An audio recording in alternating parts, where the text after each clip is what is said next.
Hello, hello, and welcome back to what actually may very well be the last soul connection call I do because I'm moving on and I am doing a shadow side series instead. So I am so thrilled that for possibly my last episode of this series, I have my dear friend Kiki here, who is just an incredible powerhouse of wisdom and healing and just important things to share. So, Kiki, I'm so glad that you've chosen to join me today for a conversation on all things Celtic Reiki and see where the conversation goes. If you'd be so kind as to introduce yourself.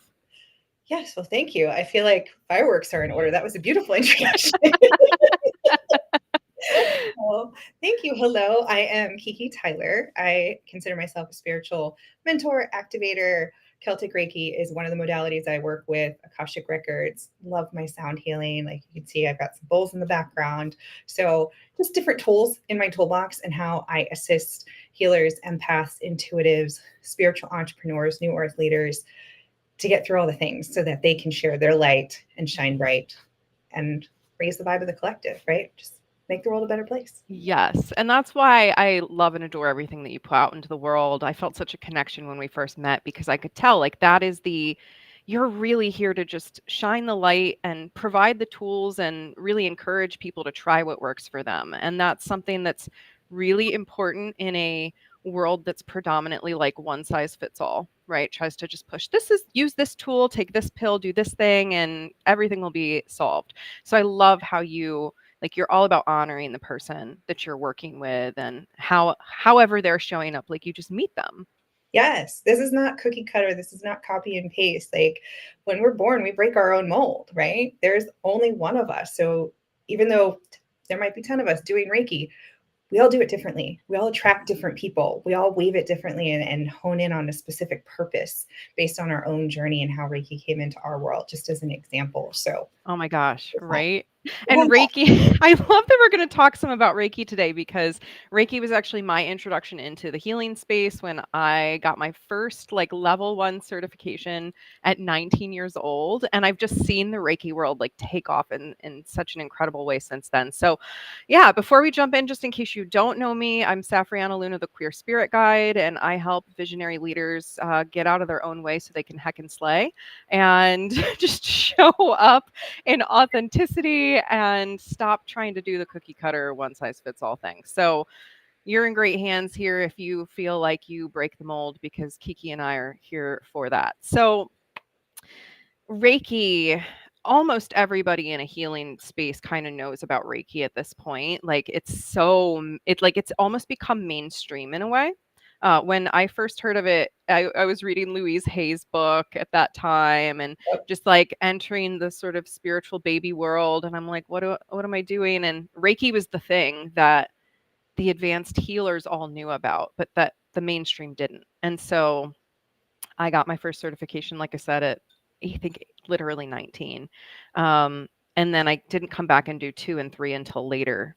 So probably only like 5, 6 years later, but it was a great foundation, but the Usui Reiki, like it lacked some zhuzh for me, I guess is the best way to put it, because I'm such a sparkly unicorn creature. And so as a druid, when I heard about Celtic Reiki, I was like, what is this? Like, tell me more. So tell me more. Like, what is Celtic Reiki? How did you find out about it? Give us the Yes, scoop. I definitely will dive in. I just want to back up because Usui Reiki was also my like gateway drug or like Hmm. doorway into the woo and the esoteric, and also started with Usui. Tons of respect for that. So Absolutely. Reiki itself is just universal life force energy. Like it's the energy. Think of it as the electricity, and then you have all these different. I call them flavors or tools, right? It's like ice cream. Maybe Usui feels good, or maybe Celtic Reiki, Karuna Ki. There are so many out there, and more are being created and channeled every day. And it's more about how you're channeling Reiki, the actual electricity or the energy. So Celtic Reiki channels it through tree and earth energy. It was created by Martin Pentecost in 1998 in the UK, and he works with the Druidic alphabet, Ogham, and each symbol is connected to a specific tree, shrub, seed, etc. And you're actually attuned to these at different levels. So there are three levels. You had mentioned the three in Usui. And you think about it, Usui is very, I don't know, esoteric, very ethereal. And a lot of times I picture that just coming down through the crown. And Celtic Reiki comes up through Mother Earth, through Mother Gaia, like up through the root. So they work beautifully together. Like I blend all types of Reiki that I know, and they can do no harm. And I tell my students, there's no Reiki police, right? I'm not a traditional Reiki person. So if you're looking for rules, I'm not your gal. If you want to break the rules and rock out, let's go. You can't get it wrong. It only does good, and it only goes where it's meant to go. Yeah. And so a note that comes up there that I don't know why I feel called to just call it out is actual Reiki, there is no harm. And there have been some teachers out there that have taught it as use your own energy, push your own energy out instead of this pulling up or pulling down. And so I just want to like throw that out there that there are sometimes teachers who aren't teaching the actual universal energy in an aligned way. It's like this healer, wounded healer paradigm of like drain yourself. Right. And I'm so glad you brought this up because I have had students and similar situation where they started with the Usui and they're like, it was great. It educated me. It helped me clear the channel, but there was something missing or I didn't quite get it. And I usually describe us as a faucet, not the water, right? So the client is controlling hot and cold, how fast, how slow, but it's our responsibility to keep that faucet clean and flowing, right? So that is our duty and responsibility. If we're pushing more water or adding things, we're going to feel drained instead. Like I always feel invigorated after a Reiki session because I get a little Reiki as it's flowing through me. So it's this like, oh, cool. I got a little pick me up, you know? Yes. But yes, I'm glad you brought that up because I've seen and heard similar things and from word of mouth, from other teachers, from other students. And we aren't meant to give of ourselves. Yeah. There's an abundance of source that we're literally drawing on, right? Mama Gaia or the universe, whatever way we're pulling, like ample. We don't have to give of ourselves in this way. And so with that energetic work, like it's just I'm glad we can talk about that because it's something that a lot of people bypass or they just miss or they have a teacher who unfortunately had that teaching of spend of yourself. And there's so much energy there. And trees Trees. trees like, oh my gosh, I could talk about trees forever. I'm a tree geek. Like the roots, and by the time a tree is large, right, it's old. It's been around for a while. It's been drinking up that Gaian energy for a while. So to be able to tap in to the skill of Reiki, right? Channeling energy, pulling it through you. I love that faucet. That's a really great way to put it. Like you're pulling the water through. You are the structure that's just letting it pour through. I love that.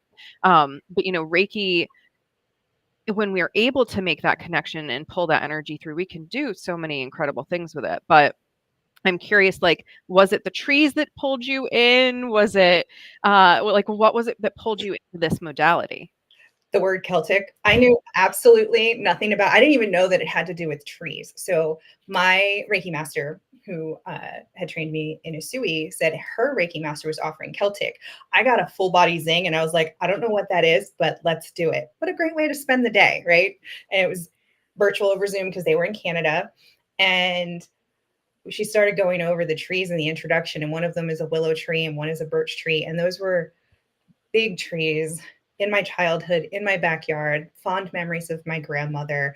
I'm Scotch Irish, like all the things that was just like, yes, yes, yes, yes. I was meant to be here. This is really juicy. This vibes with me. Yes. Oh my gosh. It's like you're just hearing the Celtic piece was very similar to my journey. One day I woke up from a dream. I was 18 and I'm like, I'm a druid. I don't know what that means right now, but like that full body, like this is who I am and this is what I meant to do. So from my druidry studies, which started when I was 18 and I launched into a really formal set of studies, we were actually talking before we went live a little bit. I want to bring that in. There's a lot of druid studies out there that are super formal, and it's like you do a year program and it's like you've got to do these cut and dry, and that so didn't work for my learning style. Yeah. But it was a bridge into starting to learn more about what Druidry was and then what Celtic Reconstruction was. So Celtic Reconstruction is this interesting like call back to Celtic ideals, the language, the magic, the mysticism, the tree lore, all of that. And I really started to see that rise in the early like 2010s was when a lot of Celtic Reconstruction stuff was coming out. So I'm not surprised that Celtic Reiki, kind of is like 10 or so years younger than that. Like it was this chapter of revival for Druidry and Celtic stuff.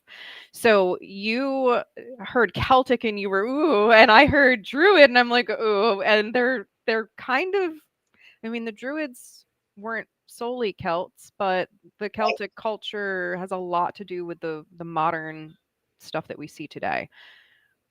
And you'd probably know more about this in terms of the Druidry, but I feel like there's a lot of overlap, like the honoring and the ceremony and the rituals around nature and the trees and the different, I call them holidays. That's not the right word. Like we're coming up on Samhain, which is the end of the Celtic New Year. We're even coming up on the equinox here in like literally days. But yes, Samhain is way more exciting. I'm like, oh, I skipped one. We've got the Pisces lunar eclipse. There's just so much energetic things going on.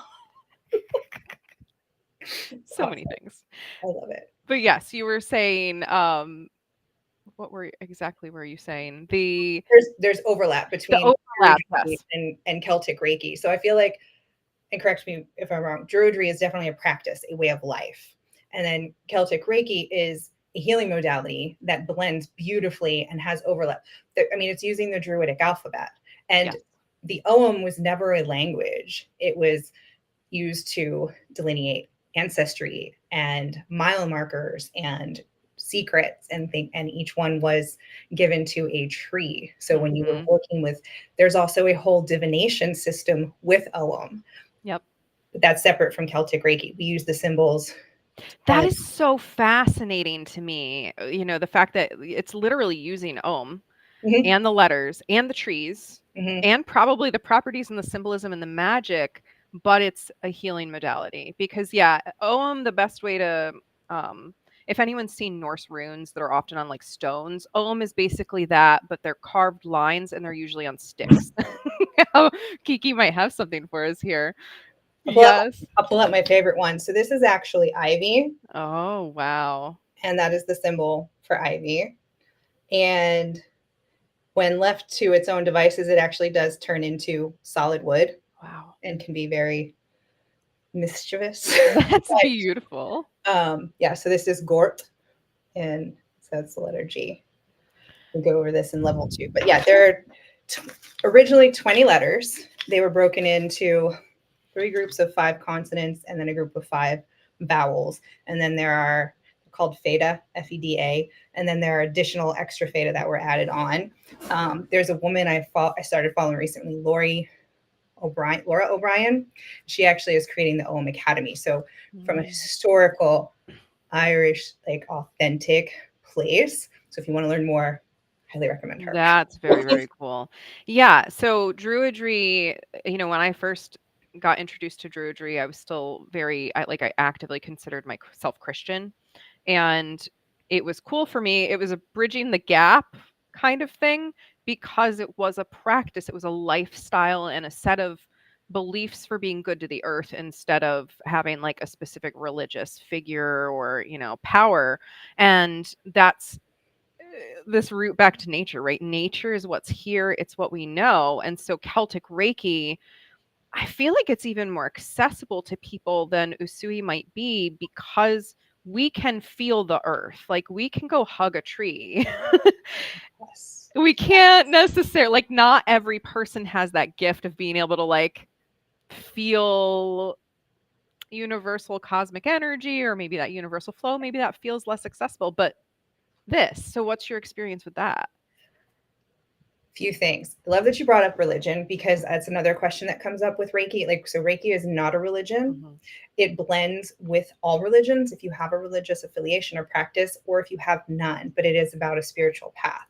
And I have had folks take Celtic Reiki with no Reiki experience at all and it starts to unlock a lot of their clair abilities. And I will say, after taking Celtic Reiki, a lot of my, what I would have considered lesser or weaker clairs became stronger and more prominent. Like, I'm now hearing full sentences and phrases. I used to just see orbs. Now I'm getting like full visions. So it's a lot of it's just working with the trees. And I feel like the trees have taught me to trust myself. You know, I'm tapping into them. They're rooted. I'm grounded. And I'm remembering, you know, I feel like I'm going back to that childlike wonder. I was always up in a tree, library or a tree. That's where you could find me. And if I was in a tree, I probably had a book in my hands. But it's just, the world was our oyster. Our imagination ran wild, and it was fun. And it just felt like that. When I was going through my attunements, my grandmother came through very strongly, and she's part of my spirit team. And it was very deep and profound. And I felt like I was coming home to myself. Like, it was a remembering, or what I guess we would call an activation. It was just like getting all of these superpowers activated. And not just for me, but for the students I've attuned, they're having similar experiences with different gifts in different ways. And to your point with Usui, I had that imagination, but not everybody can like turn that on in their mind's eye and see things. But they can picture a tree. They can go out and touch it. They've seen it. They know what the bark looks like. And we go over how we can blend our aura with the tree's aura and ask permission, and, you know, ask them to transmute some things we're going through. And just, we're meant to have a symbiotic relationship, right? They take our carbon dioxide and return oxygen. We take the oxygen and return carbon dioxide. So even just from like a science or socioeconomic, like whatever it's called, the ecosystem, we need each other. Yes. Oh my gosh. Like, biodiversity is something that I'm all the time like, let's link biodiversity to business. Let's link it to health. Let's, like, it's literally a fundamental principle of being alive. To thrive, we need biodiversity. And so I really like, there's biodiversity in Celtic Reiki in a way that there is not in a lot of other systems that I've at least learned or heard of, because it has this breadth of trees that you can apply to different targeted purposes. And so in that, it's a I know with regular, well, I don't want to even call it regular, with Usui Reiki, the original, the OG, it really was, you're pulling down universal energy and you're using one of 4 symbols to tune in more specifically to what you want to do, essentially. But it really does what it needs to do. With the Celtic Reiki, it sounds like there's almost an element of like using your intuition to figure out what tree to call in, or really having the opportunity to talk with your client and see exactly what they want to work on, and then calling in the right trees for that. Is that how it kind of works? 100%. So some people feel very tapped in and are intuitive, and they just ask for the right trees to come in, and they start to get a sense for each one has a different frequency, right? I call them tree essences. So each one feels different and shows up differently on that. Some feel very connected to the OM symbol. So they'll draw the OM symbol over different parts of the body or over the chakras, however they feel led. And then in some of the like level 2 and level 3, we go over building out your forest of healing. So you can actually, if you know the client, you've worked with them before, or even in the beginning of the session, they talk about things they're working through, you know, based on the healing attributes of certain trees, which ones you specifically want to call in, and you can call them in to be there for the entire session, and then others may pop in. So it's just very intuitive, can't do any harm, and it's really cool when a lot of them show up. Yeah, I wish I could go back in time, because as a practicing druid, one of the first rituals that I learned was your inner grove. And that sounds very much like this. Like, we literally went in and we went to the other world and we found our grove. And I remember that being the leaping point off for just every meditation. Basically, you start in your grove and you're in your safe space, and then you journey from there. And I've journeyed out and met so many trees over the years. And I'm like, okay, I know one was a yew, one was an elm, but like, I wish I could remember those specific times, because it would be so fun to backtrack and like realize what healing I was calling in, like intuitively there. Oh, I want to see a yew in person. They're like over 2,000 years old, and they're all over the UK. I'm like, I want to try to, can't hug it. Their trunk is huge, but I want to try. I mean, you know, some hugs are just really, really big hugs. I know, I might just have to circle the tree as I'm hugging the circle.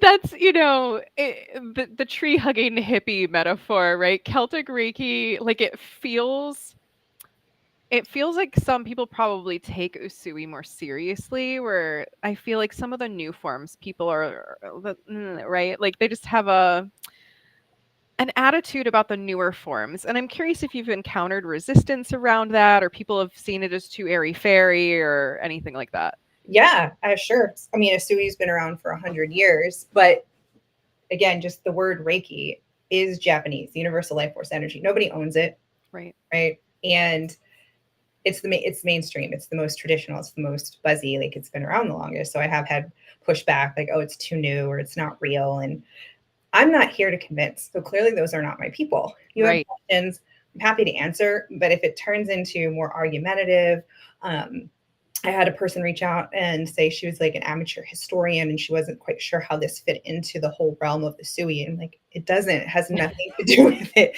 Different creator, different location, different symbols. Like, and that's where the term Reiki that describes the energy is often misused and also misunderstood when you start talking about the different modalities. So I took a Sui, a Celtic. I'm also attuned to Dragon, Huna, and Animal. So I'm attuned to 5 different Reikis. They all have their place in my toolbox. Like I mentioned, I blend them all, and I don't poo-poo Usui. I use Right. Usui on myself for self-healing. It's different. Yeah. And I liken it to massages. Like, some of us prefer our Swedish. We are comfy there. That feels good. I like a deep tissue. I want you getting in there, working out the knots, get it out. Right? I'm like, oh, ow. Right. And then it's like, oh, but that hot stone massage feels good. It's gentle, it's softer, it's still doing a lot of work. Right. So each one has its place. Like, I feel like the dragon is very primordial. It can get in and burn things down. Like, we call that in if there's like something really sticky, and they each feel different to me. And my clients have said that as well. So again, I'm not here to convince. If you get that full body yes, I'm probably your person. And I had my one of my master teachers. She's like, the teacher appears when the student is ready. Mm-hmm. And that has been true for a lot of areas of my life, but in particular, spirituality. Like, the right teacher showed up when I was seeking an Akashic Record teacher, the right person for Celtic Reiki. I didn't know I was even seeking that or needed it in my life, but I'm so glad it's in my life. Yeah, and having that rich toolkit, like I love that we're breaking down these differences and just exploring like unfortunate attitudes people have that will cut them off from potentially accessing really powerful tools. But yes, like Celtic Reiki reads to me especially powerfully for people who are drawn to druidry, drawn to Celtic reconstruction, drawn to the trees, right? Drawn to Mother Earth, period, because there's diversity in it. Like, it really seems to respect that biodiversity. It brings in that rootedness, right? Which I think we all really need right now. Yes.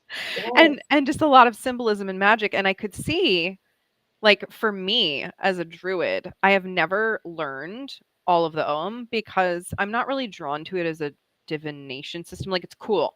It's awesome. But for whatever reason, I've never wanted to do it myself.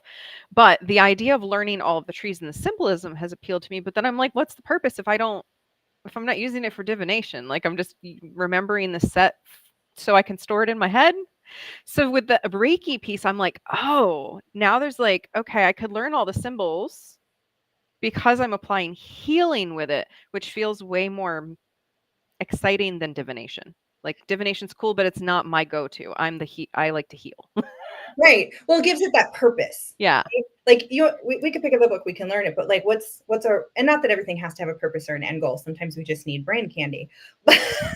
Symbols for no purpose is not my brain candy, though. That's just Right. music and Yeah. Well, and another piece, you talked about the nature, you talked about the trees and just the reconnection, the rootedness. Another big piece for me was I'm Scotch Irish, and I really wanted to learn more about my Celtic roots. And a lot of people come into this and either they are Celtic, they've done a DNA test and know they're Celtic, or they were Celtic in a past life. Mhm. Right. So you don't need to have Irish blood. You don't need to be born on the Isles of Ireland or Scotland. Like, if you are drawn to it, there is a reason it is popping up in your space. Yes. Yes. Thank you for speaking to that too, because there are all kinds of us that are drawn to things that might be existing on a soul level, not necessarily on a current blood DNA level. And I have Scots Irish history too, and Welsh and all of that region. So there's like a that was me connecting to my bloodline roots as I'm embodied here on the planet. Like it made sense for me to go back to that because there was a tie and it relates to my soul lineage of being pretty much a druid. Right? Yeah. So earth druid, yay. But there's there's something, and a lot of indigenous cultures teach us this is the wisdom of the planet. And Celtic is just one form of that. And it's really appealing to some of us. So if you feel that nudge, right? Right. Druidry calls to you, like you're even like, what does that mean? Or Celtic stuff calls to you, like there is a reason for that. I remember being really drawn to like Celtic knots and stuff as a teenager. I was so goth, but I was like, I want the Celtic knot stuff. I had the clattering, I had the the Triskelion, like anything Irish. I didn't know what it meant like I do now, like on the spirituality level. I just knew they were Irish symbols and I wanted to wear them on t-shirts, on jewelry, on earrings, like whatever I could get my hands on. And I kept losing my clattering, but I thought it was so cool because it could be friendship worn one way, you're betrothed in another way, married this way, and like it had a lot of symbolism to it. And there's just this honor and respect. So it's not a misappropriation of knowledge or rights, or it's bringing back the honor to these. And Yeah. we're honoring where the knowledge is coming from, and then applying it to our own personal practice in our way that fits us now. So there is a modernization to it. Yeah, and that modernization, right, it is about respect. It's about looking back at the history and acknowledging where things have come from and the threads that we've pulled together to weave our own image. But as long as we're honoring and we're not claiming that we we invented all of this. Yes, it's from us. No, like it's iterative off of this very rich history. And that's why I was a Hellenistic reconstructionist for a while as well, which was trying to reconstruct as much of Greek and Roman pantheon and practice. And that was a very interesting time in my life. And then I came back to Celtic reconstruction after that. I was like, it was a little detour, and then we came back to Celtic, but that's the reconstructionism. We're doing our best to reconstruct some of the practices that we can kind of draw on, but a lot of this stuff was erased, right? A lot of it was burned down, it was stolen, it was appropriated in some cases. And so now we're just doing our best to honor it and bring what we can for the people who want to make it something special for them now. Right. But we are in a modern age as well. Mm-hmm. And part of what Martin created, he ended up attuning masters, and then he went off and created a couple other programs. And he came back and realized that the program hadn't changed. It was being like manual hadn't changed. Everything that he taught, it was being taught the exact same way. And he looks at it as a legacy that we're all a part of and to be added to. So he kind of went back to the drawing board and expanded and added to it. He ended up making, I don't know if it was the first at home, but home-based video. This was back in, say, 2012, maybe 2014. So before pre-COVID and all that. Yeah. And it was like a 2-year program, went through all kinds of levels. So I teach levels 1, 2, and 3. And then for expansion, you can go to him because there are another like 32 weeks worth of information. You can go deeper, and he has gone and expanded it. And I have now also expanded it, and I've written my own manuals and added things in that I've gotten in my Akashic records or I've channeled through. So this has been a beautiful and scary and fun process. I love that you're like, I love that he has that attitude, because that's my attitude towards like every healing modality out there, is that if we really genuinely want it to be healing, it needs to be as unique as every single human who's accessing it. Like that's how healing works. It's individual. So I love that he has that attitude, and also that you've come in and you've expanded it in your own way. I'm curious if there is anything that stands out to you that like came in for you that you're like really like proud to have put into the work, or something that just lights you up when you remember how it came through. I, I feel like I'm wired as a why and how person. So I always want things to go deeper and wider. And so the chakras, it was kind of not surface level, but it was enough. It was the basics for you to do the scan and do the self healing. And so I wanted to go deeper on. There's a lot of information the chakras can give us as healers and even as self healers. But in Celtic Reiki, we go into the auras, and I didn't really know a lot about auras. I don't see them, but I now can feel them. And also working in the Akashic Records, we do a lot of auric scanning, sealing, cleaning. So that was a big piece I wanted to expand on and kind of explain a little bit more of the different layers, particularly because we don't realize how often we're blending with other people when we're out and about and how those overlap, as well as with trees and also meridians, right? I've been working a lot more with my meridians, with Tai Chi and Qigong, and just clearing things out. Those are energetic pathways throughout our body. They're Chinese traditional medicine. They're used for acupuncture, acupressure, and you can also work with them in Celtic Reiki. And the other fascinating part I had not planned on were all the calibrations and activations as I was building and creating the program. Things just seemed to fall into place at a different level.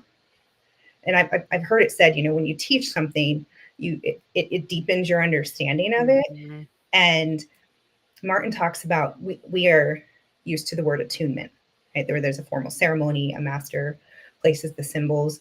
You have all the gifts inside of you. We're really just activating it. So I don't have superpowers. I'm not like, oh, here, let's give her powers. That's not how it works. Right. We're just helping you remember and guiding you to the answers already inside. He equates it and calls it orientations and calibrations, and they're continual. So it's not like you're attuned and that's it and you're a master for life. You are. However, you're constantly recalibrating as you see more clients, as you work on yourself, as you continue healing through different layers. There's always this level up, like a video game, but it's the game of life.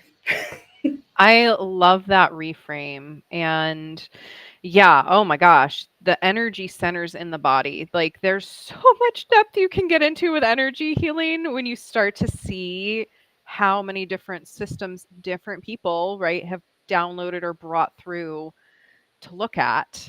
And the fact that you have such this rich toolkit and like you're constantly studying and bringing more things in, I can just imagine that you're going to keep building and expanding on that.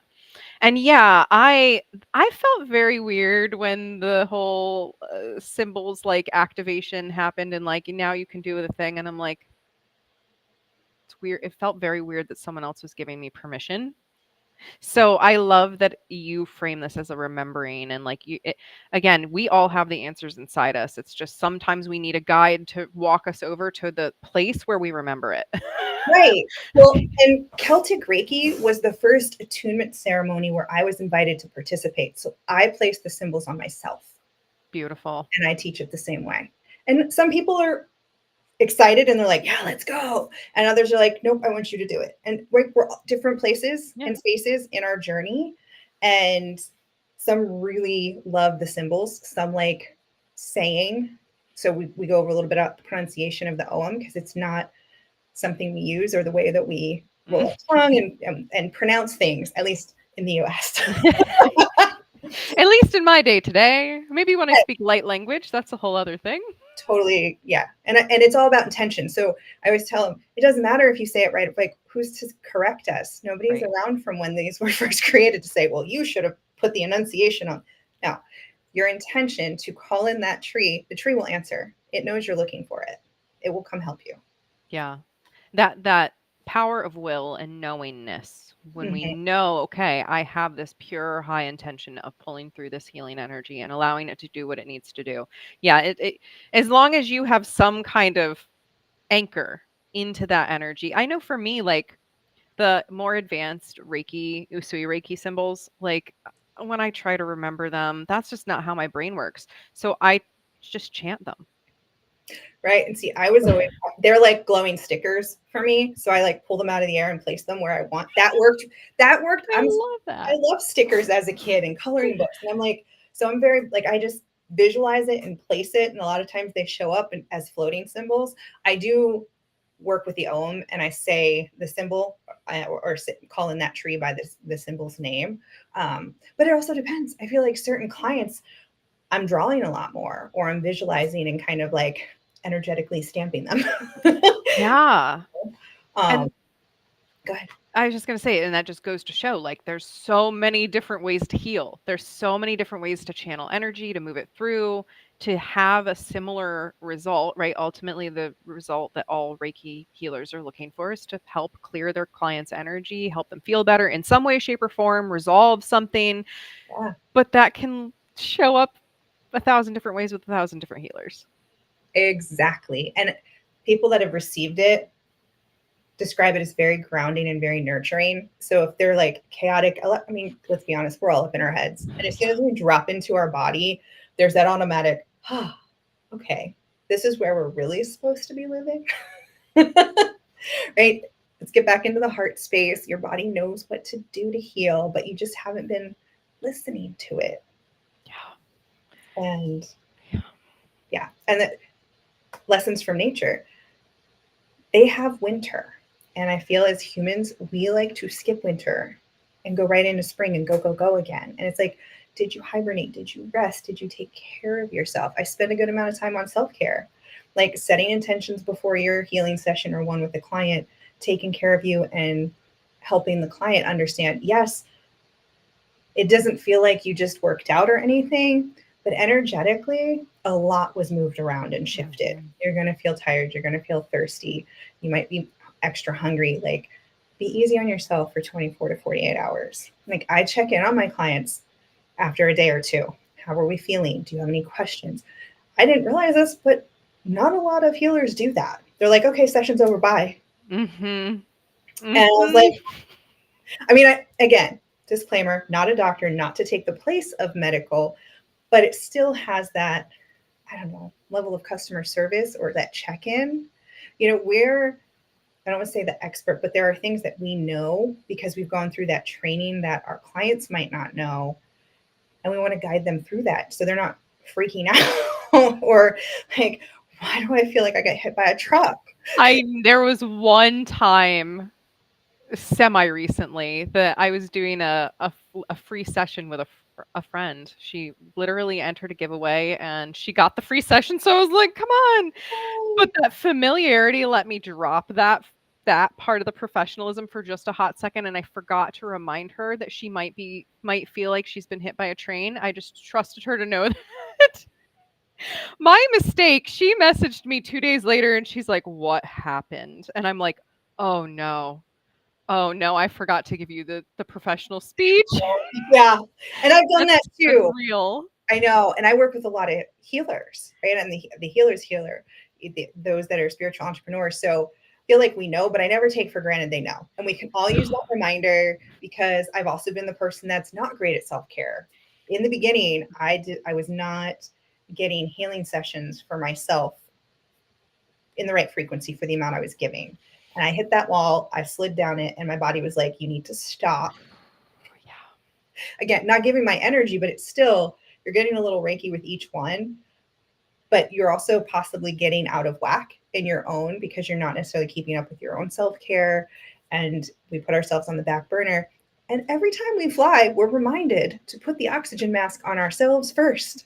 So why do we always forget it in every other area of our life? Oh my gosh, it's such a struggle, and it's something that I'm really passionate about working towards healers knowing that it's okay to do self-care more. In fact, I literally just posted before we got on live saying, like, I know it's so hard for some of us to do self-care as individuals because we're accused of being lazy. We're accused of, not trying hard enough or doing enough or all of this productivity culture stuff. So I'm actually hosting in November this little day retreat for exactly this purpose. I love that you were like, and lessons from nature, because that's what this little retreat is about, because we've really lost that remembrance that we need to hibernate. We need to pause to integrate. And like, as healers, many times we're heal, heal, heal, heal, like the gauntlet of that client work, that like I'm serving and I'm pouring my heart out and I'm doing amazing things. Yes, you are. And you can't keep doing it long term if you don't rest. So I'm here for, unfortunately, it's radical rest. Like rest is radical in our current society. What the heck? But like we need to do that. So if anyone wants to join me there, it's literally pay what you can, $11, because I know a lot of us are going through hard times right now. But yes, so thank you for bringing that up, because that's like an important lesson. And it's so hard for us. So yeah. I mean, we're fighting the stigma. We're probably fighting people pleasing. And, you know, there's this anti-nap culture that I didn't realize. I was like, I love naps. Why all of this? There's just so much dominant BS in society right now that we are unpacking, and I love healing modalities that dare to dream and try something new. And that's why like the Celtic Reiki really excites me, because it feels fresh, it feels modern in a still rooted into what's here way. It feels accessible. Like we need more access to more tools that appeal to more people. So, thank you for all of the work that you do to educate on this. And you have a free resource that talks more about this. Yes. Yes. They put together a fun little ebook. So it goes into a little bit more detail on each one of the levels, some of the trees, and then a guided tree meditation for you to enjoy anytime. There's a link on the last page. But yes, very happy to put that together, because I was getting so many questions and similar questions. So wanted it all in one place so you guys can have fun. Yeah, and I'll find that and get it in the comments so that people have access to that, because I downloaded it. It's a great resource, and Well, thank you. tree meditations are so fun. Yeah, it's to connect you to your tree, and that tree will change over time, but it's 11 minutes. You can squeeze in 11 minutes. Yes. Do it at different times, and you might connect with different trees. So play and have fun. Yes, and that's the thing. Like, I don't know what it is about tree meditation, but I would actually argue it's one of my favorite types of meditations to do, because the rootedness, the groundedness, like the energies that we've been talking about, that ancient, that age, right? The wisdom, the earth power, like there's just so much good in it. And we can see that trees change based on the season, and it's a very important reminder to us to have our own seasons. And that's like, I could literally talk about seasonal stuff for hours on end and you would not get me to shut up, but like that's my jam. So the tree stuff is just very cool to me. So thank you for sharing more. And so you actually have spent a lot of recent time kind of fine tuning your program, like how you're actually offering this. So I remember when we initially were talking about it, it was kind of just like a in-person for the most part thing. You were like doing workshops for people, but you were in the middle of building a digital program. So what has turned out with that? So launched level 1, and it's a hybrid. So I wanted all the information to be accessible, because it's a lot of symbols, a lot of information. So it's kind of like a resource library as well that folks can refer back to. But then you still get live Zoom with me for Q&A. We do the attunement ceremony together, and we do the energy share. So you get to start practicing with the different tree essences right away. So level 1 introduces you to 6 of the 17 Celtic Reiki trees. So very cool. Working on level 2 and 3. My goal is by the end of the year. So it's admirable goal. They're coming in. I've got a lot of it worked out, but as I go to write the manual, like more is coming in, and they're just, it'll all work itself out as it's supposed to. Yes. So, yeah, I did used to teach levels 1, 2, and 3 in a one day over Zoom. Feedback from a lot of participants was very overwhelming. It's hard to connect and feel the difference. And you're doing 3 different attunements, learning 17 symbols in a truncated time. Energy was great. It was a fun day. We were all tanked, right? Yeah. I made sure to book a day or 2 after just to kind of recharge. Just beautiful container to hold. And I was like, this is too much. This is too fast. I like the group aspect. I don't know if I'll teach level 1 in a day like that, because I was also called to this, make it more accessible, one to many. I had so many people, Australia, the UK, different parts of the world where it didn't work out with their schedule, and carving out and spending 6 or 8 hours over Zoom, because my business is mainly digital, it's a lot, you know. Got kids, you have other things you can do, but self-paced videos that are yours for life felt really good to me. And then you still get that Zoom with me live. And then I was talking with a girlfriend this weekend. I'm going to add in, if you want to add in more one-on-one sessions, because some people want more attention. That's And exactly what I was about to ask, is like, if people want more support, how are you going to do that? But it sounds like you're already brainstorming that. yeah, and it's beautiful because I was like, it's not all built and it's okay. And like, it was just a really, I had so much fun creating it. Like there was imposter syndrome, there was the fear, there was the doubt, but I had twice the amount of people sign up for the digital program than I ever had for the live program. Beautiful souls, and so excited to serve more and get it in front of more people. Because I am a secret sharer, not a secret keeper. So the more that I can share and educate and make it easy for people to find, and if they get that full body zing like we did, and they're like, oh, Celtic what? Tree what? They can find me. And I offer a Celtic healing portal. I used to offer it once a month, and the group asked if I would start offering it twice a month because they felt like so much is going on in the collective these days. They need a little bit more. So now every other week we meet Tuesday evenings. So it's group healing.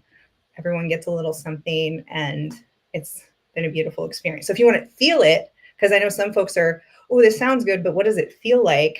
That is one place if you like the small group setting, or you can also book one-on-ones with me. Amazing. Well, thank you for sharing all of that. I get your newsletters. I'm constantly seeing what you're putting out. It always excites me, and I'm just here to cheer you on in every way that I can.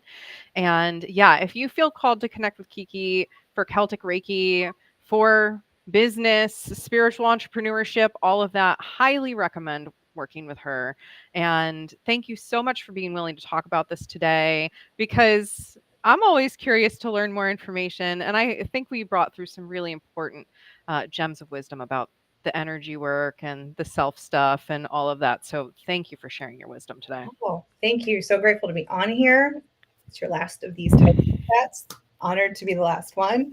But yeah, exactly. Everything that was meant to be shared was channeled through for both of us. So loved all your questions. You know me, I could talk about this forever and a day. So Me too. Me too. But, audience retention time, I know. that's a thing. So we got to chunk it up. Yeah. But happy to have you back on the shadow side in the future if you feel like that. It'll be a little spicier, a little more raw, but I think it's also very important conversations to have. So Definitely. thank you again so much. And until next time, my friends, I'm Safrianna, and this